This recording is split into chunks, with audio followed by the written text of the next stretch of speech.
5, 4, 3, 2, 1, 0.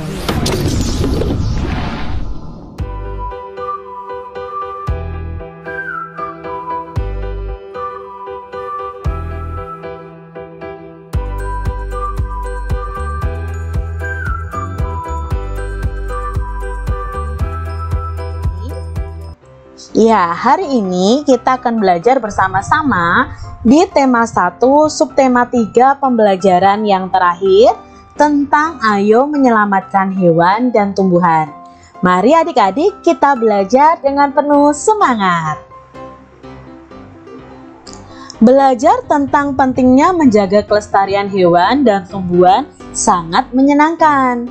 Kamu juga belajar cara membuat komik terkait mempraktekkan nilai-nilai Pancasila dalam kehidupan sehari-hari. Ayo kita memperkuat pemahaman tentang materi yang telah kita pelajari. Namun sebelumnya kalian bisa berolahraga dulu adik-adik. Nah, di sini kamu sudah berlatih bagaimana cara melempar, menangkap, dan memukul bola. Hari ini kamu akan mempraktekkan ketiga keterampilan tersebut dalam permainan rounders. Pada pembelajaran sebelumnya kita sudah tahu tentang permainan rounders. Mari kita ingat-ingat kembali tentang permainan ini.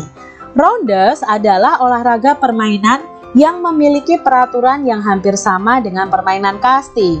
Rounders memiliki teknik permainan yang sama dengan kasti, yaitu melempar, menangkap, dan memukul bola, ditambah dengan keterampilan berlari dan menghindari sentuhan bola. Perbedaan rounders dan kasti adalah pada bentuk lapangannya. Lapangan rounders itu berbentuk segi 5 sama sisi. Masing-masing sisi panjangnya itu 15 meter, ditandai dengan 5 tempat hinggap atau yang disebut dengan base. Nah, setiap lapangan dalam rounders ini terdapat 5 base, yaitu base 1 sampai base yang kelima. Peralatan yang kita perlukan dalam permainan ini adalah 5 tempat hinggap atau base yang terbuat dari keset. Masing-masing itu berukuran 40 cm x 40 cm. Lalu ada satu tempat pelambung atau bowler, itu ukurannya juga sama 40 cm x 40 cm. Ada kayu pemukul yang panjangnya 1 meter, garis tengahnya 7 cm dan panjang pegangannya 48 cm. Lalu kita membutuhkan bola. Nah, bola ini punya keliling 19 sampai 22 cm. Beratnya 80 sampai 100 gram. Nah, itu tadi adalah informasi mengenai rounders. Nah, rounders ini kalian bisa praktekkan bersama dengan teman-teman kalian yang pastinya harus di tempat yang luas karena membutuhkan arena yang luas juga. Bermain bersama teman pasti sangat menyenangkan adik-adik. Kamu dapat menerapkan nilai-nilai Pancasila ketika bermain. Nilai-nilai mana yang sudah kamu terapkan bersama dengan teman-temanmu? Apakah kalian menerapkan sila pertama juga? Atau sila kedua? Sila ketiga? Atau sila keempat? Atau sila kelima dengan teman bermainmu? Ketika bermain, misalnya kamu memberi kesempatan kepada temanmu untuk beribadah. Berarti itu sesuai dengan nilai sila pertama. Ketika kamu menolong temanmu yang terjatuh, berarti itu sesuai dengan sila kedua. Ketika kamu hidup rukun dengan temanmu saat bermain, itu sesuai dengan sila ketiga, yaitu persatuan Indonesia. Nah, ketika bermain, kamu memusyawarahkan permainan apa yang akan dimainkan dan bagaimana aturannya, itu berarti kalian sudah menerapkan sila keempat Pancasila. Dan jika kalian bergotong royong dengan teman-teman kalian membersihkan tempat kalian bermain, itu sesuai dengan sila kelima Pancasila. Tumbuhan di Indonesia banyak dimanfaatkan sebagai pewarna adik-adik. Ada kunyit. Nah, kunyit ini digunakan sebagai bahan perwarna, itu warna kuning. Jadi untuk menghasilkan warna kuning pada makanan, kita itu bisa menggunakan kunyit. Lalu untuk menghasilkan warna merah, kita bisa menggunakan tanaman bit. Untuk menghasilkan warna hijau, kita bisa menggunakan sawi dan pandan. Nah, adik-adik, ini adalah pewarna alami, tidak seperti pewarna buatan. Nah, pewarna buatan itu dari berbagai macam bahan kimia atau bahan yang tidak bagus untuk tubuh kita. Nah, kalau ibu kalian memasak, ingin memberikan warna, lebih baik menggunakan pewarna alami. Tahukah kamu bahwa selain menghasilkan warna hijau, pandan itu juga memiliki aroma yang sangat wangi. Nah, ayo kita baca teks berikut. Daun pandan yang wangi. Daun pandan adalah tumbuhan semak. Daun ini banyak tumbuh di negara-negara Asia Tenggara. Di Indonesia, tanaman pandan disebut dengan nama pandan wangi atau pandan rampe. Penduduk Thailand menyebutnya dengan nama Bai Toi. Di Vietnam, daun pandan dikenal sebagai La Dua. Helai daun pandan berbentuk tipis, berpita ya, seperti pita, licin dan berujung runcing. Ukuran panjang daun adalah 40-80 cm dengan lebar 3-5 cm. Daun pandan ini berwarna hijau. Masyarakat memanfaatkan daun pandan ini sebagai rempah-rempah dan sebagai bahan baku pembuatan minyak wangi adik-adik. Daunnya harum apabila diremas atau diiris-iris. Tanaman ini sering digunakan sebagai bahan penyedap, pewangi, dan pemberi warna hijau pada masakan. Nah, ini sekilas informasi tentang daun pandan yang sangat wangi yang digunakan untuk kehidupan kita sehari-hari. Buatlah kesimpulan dari teks di atas tadi adik-adik. Nah, kesimpulan adalah inti dari bacaan tersebut. Bisa kalian langsung membuat kesimpulan dari seluruh bacaan. Atau kalian bisa juga membuat kesimpulan dari masing-masing paragraf. Nanti setiap paragraf yang sudah kalian simpulkan itu kalian jadikan satu.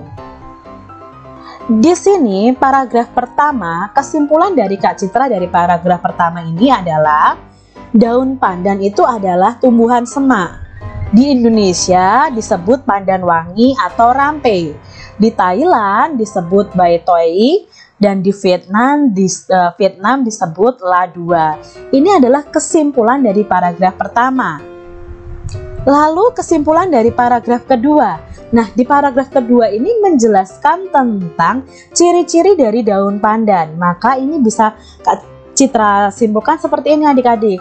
Helai daunnya itu berbentuk tipis, licin, ujungnya runcing, berwarna hijau, panjangnya 40-80 cm dan lebarnya 3-5 cm. Ini kesimpulan di paragraf 2. Lalu kesimpulan di paragraf 3 adalah, nah di paragraf 3 ini kan intinya tentang manfaat pandan untuk kehidupan manusia. Nah, di sini Kak Citra juga ambil kesimpulannya seperti ini. Manfaat daun pandan itu sebagai rempah-rempah, bahan baku membuat minyak wangi, sebagai penyedap, pewangi, dan pemberi warna hijau pada masakan. Ini adalah kesimpulan dari paragraf 3. Nah, kesimpulan dari paragraf 1 sampai paragraf 3 bisa kalian susun menjadi satu, menjadi kesimpulan dari bacaan tersebut. Harimau Sumatera hampir punah karena hilangnya habitat, berkurangnya jumlah jenis mangsa dan perburuan. Jumlah harimau Sumatera saat ini berkisar 400 ekor. Mereka hidup di dataran rendah, lahan gambut, dan hutan hujan pegunungan.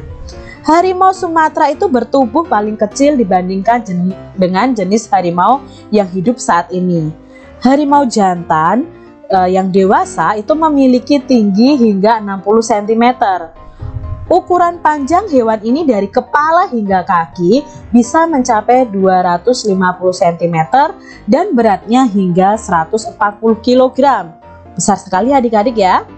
Nah, harimau betinanya nih memiliki panjang rata-rata hanya 198 cm dan beratnya hingga 91 kg.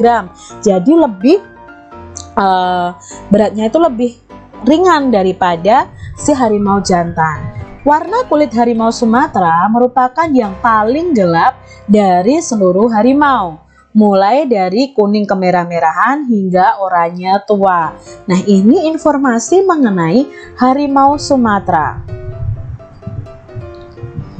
Buatlah kesimpulan dari teks di atas. Nah, kita akan buat kesimpulan dari teks tentang harimau Sumatera tadi.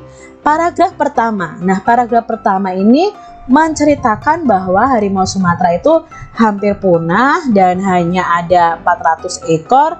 Mereka hidup di dataran rendah, lahan gambut, dan hutan hujan pegunungan. Nah, kesimpulannya, harimau Sumatera hampir punah karena perburuan dan jumlahnya berkisar 400 ekor yang tinggal di dataran rendah, lahan gambut, dan hutan hujan pegunungan. Ini yang bisa Kak Citra simpulkan dari paragraf pertama. Lalu dari paragraf kedua sendiri, di sini menceritakan tentang ciri-ciri dari harimau Sumatera yang jantan dan harimau Sumatera yang betina. Nah, di sini bisa diambil kesimpulan bahwa harimau Sumatera jantan itu tingginya sekitar 60 cm, panjangnya 250 dan beratnya 140 kg. Sedangkan harimau betina panjangnya sekitar 198 cm dan beratnya hingga 91 kg. Nah, warna kulit harimau Sumatera itu kuning kemerah-merahan hingga oranye tua. Ini kesimpulan dari paragraf 2. Nah, adik-adik, kita sudah belajar tentang nilai-nilai Pancasila. Tentunya kamu masih ingat ada 5 sila di Pancasila. Dari sila pertama ketuhanan yang Maha Esa sampai sila kelima keadilan sosial bagi seluruh rakyat Indonesia. Mari kita bersama-sama menerapkan nilai-nilai dari masing-masing Pancasila ini. Nah, ini adalah simbol dari sila kelima Pancasila. Sila terakhir Pancasila ini berbunyi keadilan sosial bagi seluruh rakyat Indonesia. Ini memuat nilai-nilai sebagai berikut. Kita harus berperilaku adil kepada semua orang. Hak dan kewajiban setiap orang itu harus dihormati. Lalu, perwujudan keadilan sosial itu bagi bangsa Indonesia. Tujuan rakyat Indonesia adalah adil dan makmur. Dan nilai-nilai yang terkandung dalam sila kelima ini, kita harus mendukung kemajuan dan pembangunan dari negara kita Indonesia. Ceritakan pengalamanmu dalam menerapkan nilai-nilai kelima sila dari sila Pancasila dalam kehidupan sehari-harimu, adik-adik. Jelaskan dengan singkat apa manfaat dari perilaku tersebut bagi masyarakat dan lingkungan di sekitar kalian. Jadi kalian bisa membuat ceritanya. Nah, demikian tadi adik-adik pembahasan kita di mata pelajaran tematik tema 1 subtema 3 pembelajaran yang ke-6 atau pembelajaran yang terakhir di tema 1 ini. Semoga video pembelajaran ini bermanfaat untuk adik-adik semuanya. Dan sampai bertemu kembali di tema 2. Terima kasih.